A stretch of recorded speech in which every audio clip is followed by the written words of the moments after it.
നമുക്ക് നിധിയുടെ സുധീഷിന്റെ നാളത്തെ നല്ലൊരു കഥ കേട്ടാലോ? വീഡിയോ ഇഷ്ടപ്പെടുവാണെങ്കിൽ ഒന്ന് ലൈക്ക് ചെയ്ത് ഹൈപ്പ് ചെയ്യാൻ മറക്കരുതേ. അതോടൊപ്പം തന്നെ ആദ്യമായി കാണുന്നവരാണെങ്കിൽ സബ്സ്ക്രൈബ് ചെയ്യാനും മറക്കരുത് കേട്ടോ. അങ്ങനെ നമ്മൾ കാണുന്ന ഒടുവിൽ സുഭാഷിനെ കേട്ടതൊന്നും വിശ്വസിക്കാൻ പറ്റുന്നുണ്ടായിരുന്നല്ല. കാരണം ഹരീഷ് ഇങ്ങനെ ഒരു പണി ചെയ്യുന്ന ഒരിക്കലും പ്രതീക്ഷിച്ചില്ല. കല്യാണത്തിന് മുമ്പ് നീതുവിനെ പ്രഗ്നന്റ് ആക്കിയിരിക്കുക. ദൈവമേ, ഇനി എന്ത് ചെയ്യുമെന്ന് പോലും അറിയത്തില്ല. അപ്പോഴേക്കും സുധീഷ് അങ്ങോട്ട് വന്നിട്ട് എന്താ കാര്യം എന്താന്ന് ചോദിച്ചു. എന്തിനാ സുഭാഷാണ് ഇങ്ങനെ ടെൻഷൻ അടിക്കുന്നത്? ആരാ വിളിച്ച കാര്യം എന്താ? അത് പിന്നെ എന്നെ വിളിച്ചത് നീതുവിൻ്റെ അമ്മയാന്ന് പറഞ്ഞു. അവരെന്തിനാ വിളിക്കണേ? എടാ, അത് നീതു പ്രഗ്നന്റ് ആന്ന്, ഹരീഷിന്റെ കുഞ്ഞ് അവളുടെ വയറ്റിലുണ്ടെന്ന്. അപ്പോഴേക്കും ഹരീഷ് ആകെപ്പാടെ വിഷമിച്ച് അങ്ങോട്ട് വരുവാണ്. ഹരീഷിനെ കണ്ടു കഴിഞ്ഞപ്പോഴത്തേനും സുഭാഷ് ദേഷ്യത്തോടെ അങ്ങോട്ട് ചെന്നു. എന്നിട്ട് ഒരൊറ്റ അടിയായിരുന്നു അവൻ്റെ കർണം തീർത്ത്. എടാ, എന്ത് പരിപാടിയാടാ നീ കാണിച്ചേ? കുടുംബത്തിൽ ചേരുന്ന പണിയാണോ നീ കാണിച്ചത്? ഒരു പെണ്ണിനെ കല്യാണത്തിന് മുമ്പ് ഗർഭിണിയാക്കി വെച്ചിരിക്കുന്നു. നാണം ഉണ്ടോടാ നിനക്ക്? അപ്പോഴേക്കും സുധീഷ് ഇടയ്ക്കിലേക്ക് കയറി. സുഭാഷേനെ എന്താ കാണിക്കണേ? അവനെ തല്ലൊന്നും വേണ്ടാന്ന് പറഞ്ഞു. പിന്നെ തല്ലാതെ ആ സമയം സുധീഷ് ഹരീഷിനോട് പറഞ്ഞു, എടാ നീ അങ്ങോട്ടേക്ക് മാറിപ്പോവാൻ പറഞ്ഞു. അങ്ങനെ ഹരീഷ് പുറത്തേക്ക് ഇറങ്ങി മാറിപ്പോവാണ്. അപ്പോഴേക്കും സുധീഷ് പറഞ്ഞു, എന്തിനാ സുഭാഷേട്ട അവനെ തല്ലുന്നേ? അവർ തമ്മിൽ ഇഷ്ടത്തിലായിരുന്നല്ലോ എന്നും പറഞ്ഞുകൊണ്ട്, ഇഷ്ടത്തിലാന്നും പറഞ്ഞുകൊണ്ട് ഇങ്ങനെയൊക്കെയാണോ ചെയ്യുന്നേ? അതൊന്നും അങ്ങനെ ചെയ്യാനൊന്നും പാടില്ല. അറിയാവുന്ന കാര്യമല്ലേ? അതൊക്കെ കല്യാണം കഴിഞ്ഞിട്ട് എൻ്റെ സുഭാഷേട്ട അങ്ങനെ സംഭവിച്ചു പോയി കാണും. ഇനിയിപ്പോൾ അതിനെക്കുറിച്ച് പറഞ്ഞിട്ട് അവനെ തല്ലിയിട്ട് വല്ല കാര്യമുണ്ടോ? വന്നതിൻ്റെ ബാക്കി നോക്കുക ചെയ്യണ്ടേ? പിന്നീട് സുധീഷ് ഹരീഷിൻ്റെ അടുത്തേക്ക് ആള് കൊള്ളാലോ, പമ്മി ഇരുന്നിട്ട് കാര്യം അങ്ങോട്ട് സാധിച്ചെടുത്തില്ലേ? കല്യാണം ഇപ്പം വേണ്ട, പിന്നെ മതി എന്നൊക്കെ പറഞ്ഞിരുന്നിട്ട്, എൻ്റെ ഹരീഷേട്ടാ, അല്ല എൻ്റെ സുധീഷേട്ടാ, ഞാൻ പറയുന്നൊന്ന് കേൾക്ക്. ഞാൻ അങ്ങനെയും ചെയ്തിട്ടില്ല. ഒന്ന് പോടാ അവിടുന്ന്. ഇത് ഞാൻ വിശ്വസിക്കണം? ഞാൻ വിശ്വസിക്കത്തൊന്നുമില്ല. ഒന്നും ചെയ്യാഞ്ഞിട്ടാണോടാ അവൾ ഗർഭിണിയായത്. അയ്യോ, എനിക്കറിയില്ല അവൾ എങ്ങനെയാണ് ഗർഭിണിയായെന്ന്. എനിക്കിനി എങ്ങനെ പറഞ്ഞ് മനസ്സിലാക്കണമെന്ന് അറിയില്ല. പിന്നെ ഒന്നും അറിയത്തില്ലാത്തൊരു കുഞ്ഞു വന്നിരിക്കുന്നു. കാമയെ ഗർഭിണിയാക്കിയിട്ട് ഇവിടെ വന്ന് അങ്ങനെ സന്തോഷിക്കുമായിരുന്നില്ല. വെറുതെ അല്ല. അതും പറഞ്ഞിട്ട് സുധീഷ് ഒരു കളിയാക്കി ചിരിയൊക്കെ ചിരിച്ച് അങ്ങോട്ട് പോകുമ്പോഴത്തേനും ഹരീഷിനാണ് നീന്തമ്മ തെറ്റി. ആ സമയത്ത് ആദ്യം ഹരീഷ് ഒന്ന് വിളിച്ചു നോക്കിയാൽ നീതുവിനെ ഫോൺ സ്വിച്ച് ഓഫ് എന്നാ പറഞ്ഞ് വീണ്ടും ഒന്നുകൂടെ വിളിക്കുവാണ്. അപ്പോഴേക്കും നീതു കോളെടുത്തു. മുറി കയറി കഥ അടച്ചിട്ട് നീതു കോളെടുത്തേ. പറഞ്ഞു, എന്താ ഹരീഷേട്ടാ? എടാ, അവിടെ എന്തൊക്കെയാടി സംഭവിക്കുന്നേ? എന്ത്? അല്ല, നിന്റെ ആങ്ങളെ വിളിച്ചിട്ട് എന്നോട് എന്തൊക്കെയാ പറഞ്ഞത്? എന്ത് പറഞ്ഞെന്ന്? എടി, അത് പിന്നെ നീ ഗർഭിണിയാണെന്ന്. ഗർഭിണിയാണ്? ഗർഭിണിയോ? അതെങ്ങനെ സംഭവിക്കും? അതെങ്ങനെയെന്ന് അറിയില്ലേ? ഓ, എന്നെ കൊണ്ടൊന്നും പറയിപ്പിക്കരുത്. അതെ, ഒരു കാര്യം ഞാൻ പറഞ്ഞേക്കാം, എനിക്കൊന്നും വിശ്വസിക്കാൻ പറ്റില്ല. നിന്റെ ആങ്ങളെ വിളിച്ചിട്ട് ചീത്ത പറഞ്ഞ് ഇതിൻ്റെ പേരിൽ ഇവിടെ എന്തൊക്കെ പ്രശ്നങ്ങളാണെന്ന് നിനക്കറിയാവോ? അതെ, ആങ്ങളെ വിളിച്ചിട്ടുണ്ടോ അങ്ങനെ പറഞ്ഞിട്ടുണ്ടോ? അങ്ങനെ പറഞ്ഞാൽ തന്നെയാ ഉള്ള കാര്യമോ പറഞ്ഞ്. ഹരീഷ് പറഞ്ഞു, വെറുതെ കളിക്കരുത്, അറിയാലോ. എനിക്കതങ്ങോട്ട് വിശ്വസിക്കാൻ പറ്റുന്നില്ല. നീ വെറുതെ കള്ളത്തരം പറഞ്ഞല്ലേ? ഞാൻ എന്തിനു കള്ളത്തരം പറയണം? അവർ പറഞ്ഞിട്ടുണ്ടെങ്കിൽ ഉള്ളത് തന്നെയാ. ഞാൻ ഗർഭിണിയാണ്. വീണ്ടും നീതു അത് തന്നെ പറയുക. ഹരീഷിന് ആകെപ്പാടെ കൺഫ്യൂഷനായി. അപ്പോഴേക്കും ഹരീഷ് പറഞ്ഞു, എനിക്ക് എന്ത് ചെയ്യണമെന്ന് അറിയത്തില്ല, ഭ്രാന്ത് പിടിക്കുന്നുണ്ട് ഇവിടെ, ഞാൻ അങ്ങോട്ടേക്ക് വരട്ടെ. ഹരീഷ് എന്നെ എത്രയും പെട്ടെന്ന് തന്നെ വാ എന്ന് പറഞ്ഞു. അല്ല, അത് നീ എങ്ങനെ ഗർഭിണിയായെന്ന്? ഗർഭിണിയായെന്ന് അറിയാനാണോ? അല്ല, ഈ പറയുന്ന ഹരീഷേട്ടന് എന്നെ കല്യാണം കഴിച്ചിട്ടില്ല, സമ്മതിച്ചു. പക്ഷെ ഹരീഷേട്ടൻ ഒരു കാര്യമേ പറഞ്ഞിട്ടുള്ളൂ, സുഭാഷേട്ടൻ്റെ കല്യാണത്തിന് മുമ്പ് നമ്മുടെ കല്യാണം നടക്കാൻ പാടില്ലെന്ന്. പക്ഷേ ഗർഭിണിയാലെന്ന് പറഞ്ഞിട്ടില്ലോ എന്ന് പറഞ്ഞു. അതുകൂടെ കേട്ടുകഴിഞ്ഞപ്പോൾ ഹരീഷിന് ദേഷ്യം വന്നു. ഫോൺ വെച്ചിട്ട് പൊക്കോന്നും പറഞ്ഞിട്ട് ഹരീഷ് ദേഷ്യപ്പെടുകയാണ്. നീതുവിന് ചിരി വരുന്നുണ്ടായിരുന്നു. നീതു ചെറിയൊരു ചിരിയോടുകൂടി കോള് കട്ട് ചെയ്തു. കാരണം തൽക്കാലത്തേക്ക് ഇപ്പോൾ ആരും അറിയാൻ പാടില്ല, അവർ വരട്ടെ.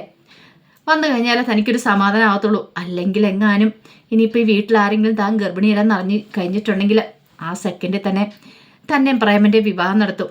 ഹരീഷേട്ടൻ വന്നാൽ പിന്നെ താൻ സേഫായി, പേടിക്കേണ്ട കാര്യമൊന്നുമില്ല. അങ്ങനെ പിന്നീട് ഹരീഷ് ആകെപ്പാടെ ടെൻഷനോട് കൂടിയിട്ട് അങ്ങോട്ടേക്ക് പോവാണ്. ആ സമയം സുധീഷ് സുഭാഷിനോട് പറഞ്ഞു, സുഭാഷ് ചേട്ടൻ ഹരീഷിനെ തല്ലി തൊട്ട് ശരിയായിട്ടുള്ള കാര്യമില്ല, അങ്ങനെയൊന്നും ചെയ്യാൻ പാടില്ലായിരുന്നു. അതിന് മാത്രം എന്ത് തെറ്റാ ചെയ്തത്? അപ്പോഴേക്കും സുഭാഷ് പറഞ്ഞ് ചെന്ന് കഴിഞ്ഞാൽ ഉടനെ അവരുടെ വിവാഹം നടത്തണമെന്ന് പറഞ്ഞു. പിന്നീട് ഹരീഷിൻ്റെ അടുത്തേക്ക് വന്നിട്ട് ചോദിച്ചു, എടാ നിനക്ക് നൊന്തോ എന്ന് ചോദിച്ചു. അതൊന്നും സാരമില്ല സുഭാഷ് ചേട്ടാ, ഞാൻ അങ്ങനെ തെറ്റൊന്നും ചെയ്തിട്ടില്ല. അങ്ങനെ ചെയ്തിട്ടുണ്ടെങ്കിൽ ഞാൻ സുഭാഷിനോട് പറയാതിരിക്കുമോ? ഞാൻ തെറ്റ് ചെയ്തിട്ടില്ല. പിന്നെ എന്തിനാ അവൾ അങ്ങനെ പറഞ്ഞതെന്ന് എനിക്ക് അറിയത്തില്ല. ചിലപ്പോൾ എന്തെങ്കിലും ഒരു കാരണം കാണുമായിരിക്കും. സാരമില്ല, പോട്ടെ, നമുക്ക് പെട്ടെന്ന് തന്നെ അങ്ങോട്ട് പോകാം, കാര്യത്തിലൊരു തീരുമാനം ഉണ്ടാക്കാം. എടാ, അപ്പോഴത്തെ ആ ദേഷ്യത്തിന് നിന്നെ ഞാൻ തല്ലിയതാ, സാരമില്ല പോട്ടെ എന്നൊക്കെ പറഞ്ഞ് ഇങ്ങനെ സമാധാനിപ്പിക്കുക. ഈ സമയത്ത് സുഭാഷിൻ്റെയൊക്കെ അമ്മ വീട് അവിടെയായിരുന്നു. അപ്പം അമ്മയുടെ ആങ്ങളമാരൊക്കെ ഈ ഭാസ്കരനൊക്കെ വന്നിട്ടുണ്ടെന്ന് അറിഞ്ഞു. അതിലൊരുത്തനുണ്ടായിരുന്നു. അയാൾക്ക് ഒട്ടും സഹിച്ചില്ല. തൻ്റെ പെങ്ങളെ കൊന്നവനാണ് വന്നിരിക്കുന്നത്, ഇതങ്ങനെ വെറുതെ വിട്ടിട്ട് കാര്യമില്ലല്ലോ. കൂട്ടുകാരോട് പറഞ്ഞു, അവൻ വന്നിട്ടുണ്ട് ആ ഭാസ്കരന്. അവൻ എന്ത് ധൈര്യത്തിലാണ് വീണ്ടും ഇങ്ങോട്ടേക്ക് വന്നത്, എനിക്ക് അവനെ ഒന്ന് കാണണമെന്ന് പറഞ്ഞു. കൂട്ടുകാർ തടഞ്ഞെങ്കിലും അവൻ എന്ത് ചെയ്തു, നേരെ ഭാസ്കരനെ കാണാനായിട്ട് ഭാസ്കരൻ ഇവരെല്ലാം കൂടെ താമസിക്കുന്ന ആ വീട്ടിലേക്ക് വരുവാണ്. അങ്ങനെ വന്നിട്ട് ഭാസ്കരനെ വിളിക്കുമ്പോഴത്തേനും ഭാസ്കരൻ പെട്ടെന്നും കൂടെ ഇറങ്ങിച്ചെന്നു. നീയോ? എടാ നിനക്ക് നാണമുണ്ടോടാ എൻ്റെ പെങ്ങളെ കൊന്നിട്ട് ഇവിടെ വരാന്? എങ്ങനെ തോന്നിയിടാന്ന് പറഞ്ഞുകൊണ്ട് ഭാസ്കരനെ തല്ലാൻ തുടങ്ങുവാണ്. ഭാസ്കരൻ എതിർത്ത് നിന്നു. അപ്പോഴേക്കും വീണ്ടും തല്ലി. പിന്നെ അങ്ങോട്ടും ഇങ്ങോട്ടും ഒന്നും രണ്ടും പറഞ്ഞ് വീണ്ടും അടിയായി. ഇത് കണ്ടുകൊണ്ടാണ് സുഭാഷ്, സുധീഷ്, ഹരീഷ് എല്ലാവരും കൂടെ ഇറങ്ങി വരുന്നത്. അവർ വരുമ്പോഴത്തേനും പൊരിഞ്ഞ് അടിയാ നടക്കുന്ന അവിടെ. പെട്ടെന്ന് ഇടയ്ക്കിലേക്ക് അവരൊക്കെ കയറി. പക്ഷേ എങ്കിൽ ഈ പറയുന്ന അമ്മാവനെ പിടിച്ചു മാറ്റാനായിട്ട് സുഭാഷിനൊന്നും കഴിയുന്നുണ്ടായിരുന്നില്ല. ഇടയ്ക്ക് സുധീഷ് അങ്ങോട്ട് കയറി. അമ്മാവനെ ഞാൻ നോക്കത്തില്ല, മര്യാദയ്ക്ക് അങ്ങോട്ട് മാറി നിൽക്കാൻ പറഞ്ഞു. അപ്പോഴേക്ക് സുധീഷിനെ അടിക്കുവാണ് അയാൾ. സുധീഷ് തടയാൻ ശ്രമിച്ചെങ്കിലും അയാൾ സുധീഷിനെ കുറെ തല്ലി. സുഭാഷിനൊക്കെ എന്ത് ചെയ്യണമെന്ന് അറിയത്തില്ല. അമ്മാവനല്ലേ, തല്ലാനും പറ്റില്ലല്ലോ. വല്ലാത്തൊരു പ്രതിസന്ധിയിലായി. ഒടുവിൽ ഭാസ്കരന് അയാളെ അങ്ങോട്ട് പിടിച്ചു മാറ്റിയിട്ട് പറഞ്ഞു, എൻ്റെ മക്കളുടെ ദേഹത്ത് ഒരു തരി മണ്ണെങ്ങാനും ഇട്ടാണ്ടല്ലോ, വെറുതെ വിടില്ല ഞാൻ, ഒന്ന് പോടാ അവിടുന്ന്, മക്കളാണ് പോലും.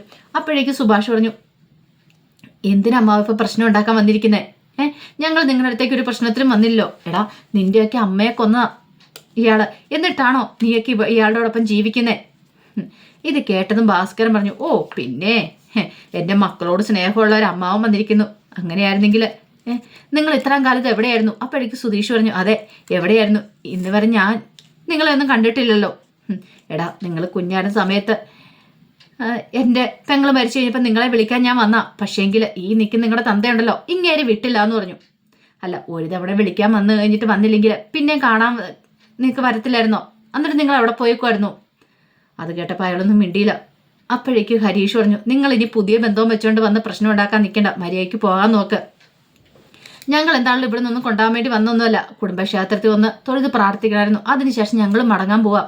എടാ മടങ്ങിയില്ല, നിന്നെയൊക്കെ എന്ത് ചെയ്യണമെന്ന് എനിക്കറിയാം. ഒന്നിനെ ഞാൻ വെറുതെ വെച്ചേക്കില്ല, തീർത്ത് കളയത്തുള്ളൂ. ഇനി മേലാൽ ഇവിടെ കാലുകുത്തിയാണ്ടല്ലോ. ഭാസ്കരൻ പറഞ്ഞു, കാലുകുത്തിയാൽ നീ എന്ത് ചെയ്യൂടാ? ഒന്നും ചെയ്യാൻ പോകുന്നില്ല, മര്യാദയ്ക്ക് പൊക്കോ, അല്ല നിന്നെ ഞാൻ ഇവിടെ ഇട്ട് തീർക്കും എന്നൊക്കെ ഭാസ്കരൻ വെല്ലുവിളിച്ചു. അപ്പോഴാണ് അകത്തുനിന്ന് ലളിത ഇങ്ങോട്ട് ഇറങ്ങി വരുന്നത്. ലളിത വന്നിട്ട് ആ പുള്ളിക്കാരനോട് പറഞ്ഞു, അതെ ചേട്ടാ, ദൈവത്തെ ഓർത്ത് ഇവിടെ കിടന്ന് പ്രശ്നം ഉണ്ടാക്കൽ പോകാൻ നോക്കൂ. ഓ ഇപ്പം നീയും ഇവരോടൊപ്പം ചേർന്നോ? ഇവരെ നിനക്ക് ഇഷ്ടമില്ല എന്ന് പറഞ്ഞിട്ട്, ഓ ആങ്ങളെയാണല്ലോ അതുകൊണ്ടായിരിക്കുമല്ലേ?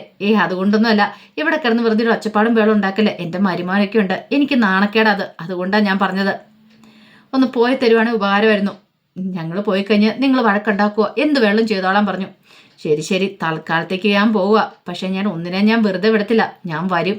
പോയില്ലെങ്കിൽ എല്ലാത്തിനും ഞാൻ ശരിയാക്കും, ഇങ്ങനെയൊന്നും ആയിരിക്കില്ല ഞാൻ വരുന്നതെന്നൊക്കെ പറഞ്ഞ് വെല്ലുവിളി നടത്തിയിട്ടാണ് അയാൾ അങ്ങോട്ടേക്ക് പോകുന്നത്. അപ്പോഴേക്കും ഭാസ്കരൻ ദേഷ്യത്തോടെ അകത്തേക്ക് കയറിപ്പോയി. ഈ സമയം സുഭാഷിൻ്റെ അടുത്ത് എന്നിട്ട് നിധി പറഞ്ഞു, സുഭാഷ് ഏട്ടാ നമുക്ക് ഇവിടുന്ന് പോകാം, ഇനിയിപ്പോൾ ഇവിടെ നിൽക്കണ്ട, ക്ഷേത്രത്തിൽ വഴിപാടുകളും കാര്യങ്ങളൊക്കെ നടന്നതല്ലേ, ഇനിയിപ്പോൾ ഇവിടെ നിൽക്കേണ്ട ആവശ്യമില്ലല്ലോ, ഇപ്പം തന്നെ നമുക്ക് പോയേക്കാന്ന് പറഞ്ഞു. അപ്പോഴേക്കും സുഭാഷ് ചിപ്പോഴോ, അതെ ഇപ്പം പോകണം, നമുക്ക് നേരത്തെ കാലത്ത് എത്താലോ. സുധീഷ് പറഞ്ഞു, ശരിയാ പോയേക്കാന്ന് പറഞ്ഞു. കാരണം ഇനിയിപ്പം വൈകുന്നേരം അയാൾ വീണ്ടും വന്നിട്ടുണ്ടെങ്കിൽ അത് അതിനേക്കാളും പ്രശ്നവും. പിന്നെ ഇവിടെ കിടന്ന് തല്ലും വഴക്കുണ്ടാക്കി നല്ലൊരു കാര്യത്തിന് വന്നിട്ട് അതിൻ്റെ കാര്യമില്ലോ എന്ന് ഓർത്തിട്ടാണ് അങ്ങനെ പറയണേ. ഒടുവിൽ അവരവിടുന്ന് ഇറങ്ങാനായിട്ട് ഒരുങ്ങുവാണ്. നേരത്തെ തന്നെ പോകാമെന്ന് കരുതിയിട്ട് അങ്ങനെ റെഡിയായിട്ട് എല്ലാവരും കൂടെ തിരികെ വീട്ടിലേക്ക് പോവാണ്. അപ്പോൾ ക്ഷേത്രത്തിലെ പൂജകളും വഴിപാടും എല്ലാം കഴിഞ്ഞിട്ടുണ്ടായിരുന്നല്ലോ, അതിൻ്റെ കഥകളൊക്കെയാണ് കാണുന്നത്. ആ വിശേഷങ്ങൾക്കായി നമുക്ക് എല്ലാവർക്കും കാത്തിരിക്കാം കേട്ടോ. ഒരിക്കൽ കൂടി എല്ലാവർക്കും ശുഭദിനം നേർന്നുകൊണ്ട് നിർത്തുന്നു. നന്ദി.